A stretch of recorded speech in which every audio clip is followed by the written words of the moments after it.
पाकिस्तान इस समय ऐसे चक्रव्यूह में फंसा हुआ है अपनी गलतियों की वजह से कि उसमें से बाहर निकलना मुझे तो बहुत मुश्किल दिखाई देता है।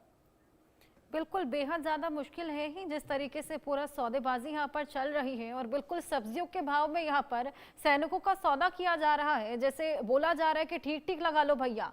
जिस तरीके से यहाँ पर लगातार रेट कार्ड में इजाफा पाकिस्तान की ओर से देखने को मिल रहा है। हालाँकि अब इज़राइल भी सोच समझ कर ये पूरा सौदा करता हुआ नज़र आ रहा है। टीपी त्यागी जी, क्या लगता है ये जो नया रेट इज़राइल की तरफ से दिया गया है, क्या उसको लेकर भी राज़ी हो जाएगा पाकिस्तान? और अमेरिका का क्या रुख इस पूरी बात को लेकर?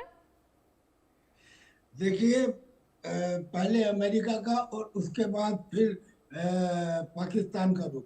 अमेरिका की स्थिति तो ये है, जब अमेरिका ने कहा कि हाँ, China, Russia, north Korea, Pakistan, ये सब बम का न्यूक्लियर हथियारों का टेस्टिंग कर रहे हैं, लिहाजा मैं भी करूंगा।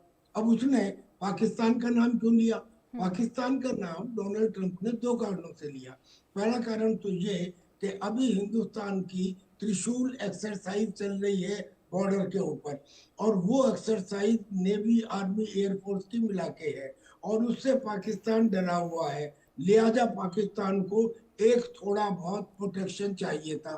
तो हिंदू अमेरिका ने कहा कि पाकिस्तान भी अपने न्यूक्लियर टेस्ट का टेस्टिंग, न्यूक्लियर हथियारों की टेस्टिंग कर रहा है, यानी कि हिंदुस्तान को यह बताने के लिए कि आप इस एक्सरसाइज के दौरान पाकिस्तान के ऊपर कोई एक्शन ना लें। दूसरा, क्या पाकिस्तान के जो न्यूक्लियर हथियार है वो पाकिस्तान के हैं? ये बात तो ऑपरेशन सिंदूर में साबित हो गई थी।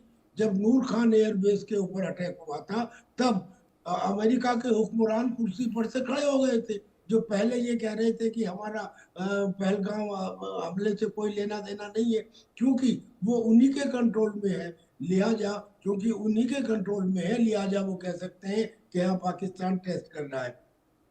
टेस्ट करना इतना आसान भी नहीं होता है। तो मैं तो डोनाल्ड ट्रंप के बारे में तो एक बात कहूंगा, पाकिस्तान हो या हिंदुस्तान हो, इसराइल हो, ईरान हो, रूस हो, यूक्रेन हो, सबके बारे में कि ये फितने जो हर एक तरफ उठ रहे हैं, वही बैठा बैठा शरारत करे हैं। It is all originating from America. Now coming to Israel. Israel ने कहा कि हम आपको $100 देंगे। वो कितने मांग रहे थे? $10,000। क्या इससे बड़ी कोई इंसल्ट हो सकती है?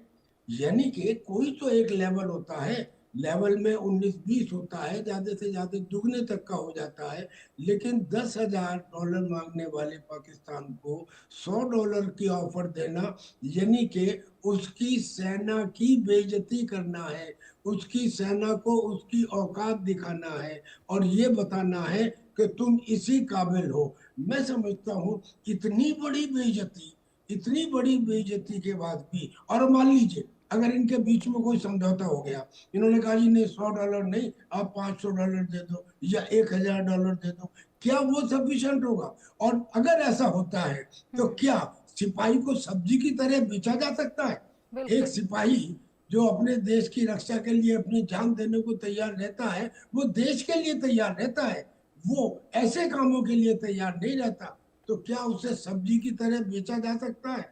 यानी कि पाकिस्तान के ऊपर थू थू न केवल पाकिस्तान के लोग करेंगे, बल्कि जो मुस्लिम देश के लोग हैं, वो ब्रदरहुड, वो क्या बोलते हैं उसको, सुम्मा या हुम्मा, जिसके ऊपर ये सब इकट्ठे हो जाते हैं, वो भी इनको इनको थू थू करेंगे। So this is very bad. Pakistan को एग्री ही नहीं करना चाहिए था इस काम के लिए। हालांकि हमारा दुश्मन है, आज तक उसने हमारे साथ में दुश्मनी बढ़ती है, लेकिन हम भी नहीं चाहते कि हमारे पड़ोसी की इतनी बुरी तरह से बेइज्जती हो।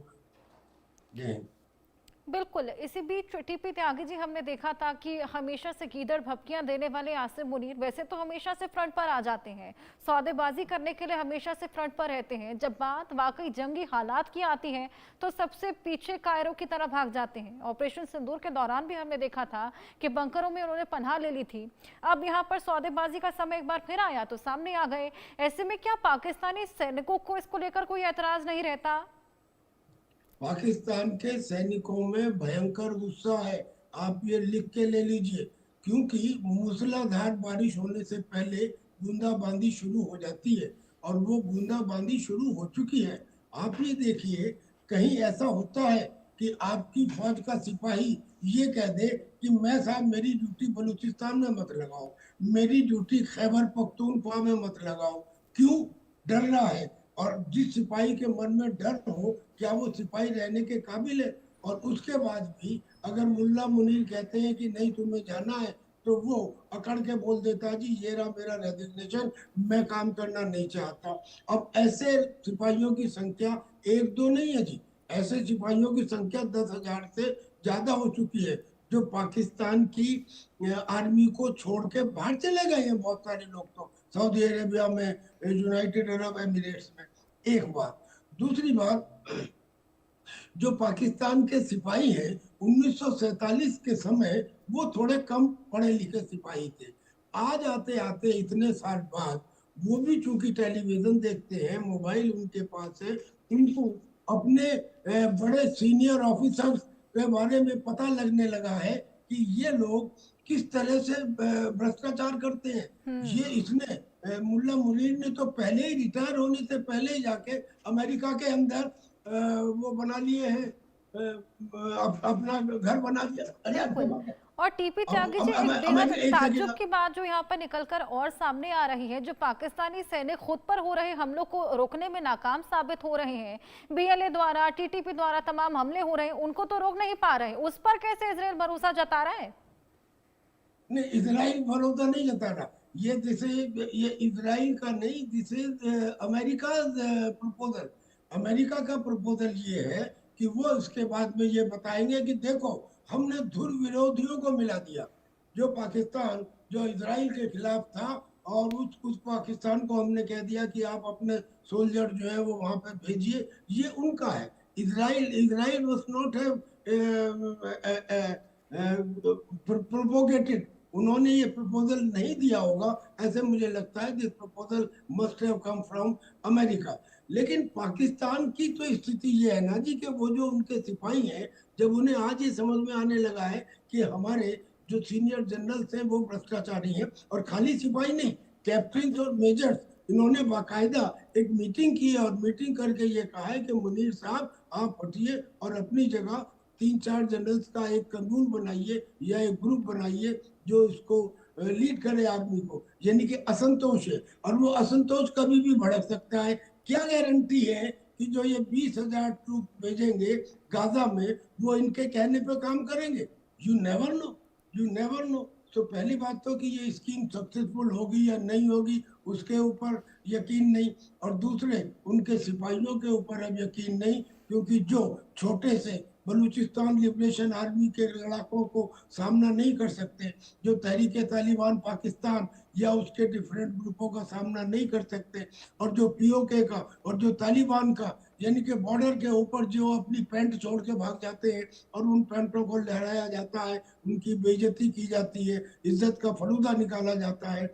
जो सिपाही ऐसा कर रहे हैं, यानी कि वो अपनी सुरक्षा करने में असमर्थ है, वो जो अपनी सुरक्षा करने में असमर्थ है, वो बिल्कुल। दूसरे देश की सुरक्षा कैसे करेगा, ये समझ में नहीं आता। बिल्कुल। और कुछ समय पहले तक हमने देखा था फिलिस्तीन के लिए घड़ियाली आंसू यहाँ पर पाकिस्तान बहाता हुआ नजर आ रहा था। अब उन्हीं के नरसंहार के लिए गाजा में तैनाती की तैयारी है। वाकई ये तमाम चीजें समझ पाना बेहद मुश्किल है। पाकिस्तान का रुख समझ पाना वाकई बेहद अनप्रिडिक्टेबल है। बिल्कुल सही कह रही हैं आप। पाकिस्तान का रुख समझ पाना अनप्रेडिक्टेबल है, लेकिन अनप्रेडिक्टेबल के साथ साथ वो शरारतपूर्ण भी है। यानी कि कोई चीज कौन कब क्या करेगा, ये तो सभी आर्मी में होता है। जब हम लड़ाई लड़ते हैं तो जहाँ कमजोर है वहां दिखाते हैं कि हम ताकतवर हैं, जहाँ ताकतवर है वहां दिखाते हैं कि हम कमजोर हैं। ना, दिस इज डिसेप्शन और कैमोफ्लेज। ये एक तरह का चीज है जो समझ में नहीं आती। लेकिन उनका डिसीट पूर्ण, यानी कि दूसरे को धोखा देना, उनकी कमर में छुरा घोंपना। इन्होंने हिंदुस्तान की कमर में एक बार नहीं 5 बार छुरा घोंपा है, इसके बावजूद कि हमारे सारे प्रधानमंत्रियों ने इनकी तरफ दोस्ती का हाथ बढ़ाया था। क्या जवाहरलाल नेहरू ने सिंधु जल समझौता नहीं किया? क्या इंदिरा गांधी ने 93,000 सिपाही वापस नहीं किए? क्या लाल बहादुर शास्त्री ने 65 का युद्ध जीतने के बाद भी हाजी पीर वापस नहीं किया? क्या अटल बिहारी वाजपेयी पीस बस लेके लाहौर नहीं गए? और क्या नरेंद्र मोदी जी नवाज शरीफ के घर नहीं उतरे? इतना सब होने के बाद हर बार इन्होंने किया। तो ये किसी के सगे नहीं है, ये किसी को भी वफादारी के साथ निभाते नहीं है। अब स्थिति ये है कि सांप केवल दुश्मनों को नहीं, खुद को भी काटता है, इनको भी काटेगा। यानी कि अब इनके लोगों का ही इन पर से विश्वास उठ गया है, क्योंकि पाकिस्तान कोई देश नहीं है, इट इज ए हेट्रोजोनियस कॉन्ग्लोमरेशन। यानी कि इसमें डिफरेंट हिस्सों को जोड़ दिया गया है, ना उनकी कोई कॉमन आइडियोलॉजी है, ना आज से 80 साल पहले उसका कोई अस्तित्व था। बहुत मुमकिन है कि जिस तरह से एक्सटेंडेड अफगानिस्तान का नक्शा दिखाया गया है, जिसमें खैबर पख्तूनख्वा और बलूचिस्तान के काफी हिस्से हैं, बहुत मुमकिन है कि पाकिस्तान का बचा हुआ हिस्सा भी किसी दूसरे देश में शामिल कर लिया जाए। ये देश रहने के काबिल ही नहीं है। और इसमें इतनी गिरावट जो इस समय आई है, इतनी गिरावट मैं समझता हूँ शायद भुट्टो के समय में नहीं थी, बिल्कुल जो आज की तारीख में है। बिल्कुल, यहाँ पर अब एक तरीके से पैटर्न भी यहाँ पर रिपीट होता हुआ नजर आ रहा है। कुछ वही पाकिस्तान एक बार फिर कर रहा है जो जिया उल हक पहले भी कर चुके हैं। क्या आगे होगा, डील कहाँ तक फाइनलाइज होगी, ये सब्जियों की तरह बिकने वाले सैनिक आखिर कितने में बिकते हुए नजर आएंगे, ये देखने वाली बात। बहुत शुक्रिया टीपी त्यागी जी हमारे साथ जुड़कर ये तमाम इंसाइट शेयर करने के लिए। इन्हीं खबरों के साथ वक्त एक छोटे से ब्रेक का है, जल्द हाजिर होंगे।